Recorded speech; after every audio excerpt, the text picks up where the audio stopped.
काल कोलकात्यामध्ये एवढा पाऊस पडला ना की आमच्या घरी येणारे पाहुणेही ह्या पावसामुळे अडकले होते बरं का. आणि त्याच्यात आमचा मोठाच पचका करून ठेवला ह्यानं. तर सुरूपासून सांगते की नक्की काय झालं होतं.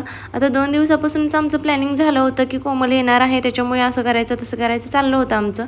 पण ह्या पावसामुळे सगळं प्लॅनिंग फ्लॉप झालं बरं का. आता सकाळी सगळ्यात हेअर वॉश वगैरे करून घेतला होता, त्याच्यामुळे हेअर सेट वगैरे करून घेतला आणि माझं काम वगैरे आवरायची चालू होती.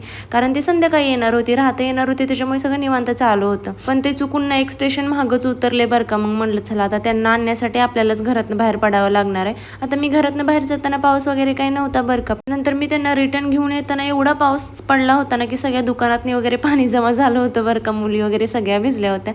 नंतर घरी येऊन ह्यांची मज्जा मस्ती चालू होती खेळायची. अबीर पण खुश होता चांगला. त्यांना सकाळी काम होतं, त्याच्यामुळे ते 5 वाजता रिटर्न पण जाणार होती. आणि ही ना माझ्या मम्मीच्या मामाची मुलगी आहे, त्याच्यामुळे तुम्ही हे नातं ना कमेंटमध्ये नक्की सांगा. आता ते सकाळी 5 वाजता निघाले होते बरं का. पण मला खूप जास्त वाईट वाटत होतं, कारण एवढी सगळी आम्ही तयारी केली होती आणि पावसामुळे सगळं फ्लॉप झालं. आणि घरी कोणतरी आल्यावर एवढं भारी वाटतं ना, आणि ते लगेच गेले, त्याच्यामुळे मला खूप जास्त वाईट वाटत होतं. असं आजच्यासाठी एवढंच. भेटू नेक्स्ट व्लॉगमध्ये. तोपर्यंत बाय बाय.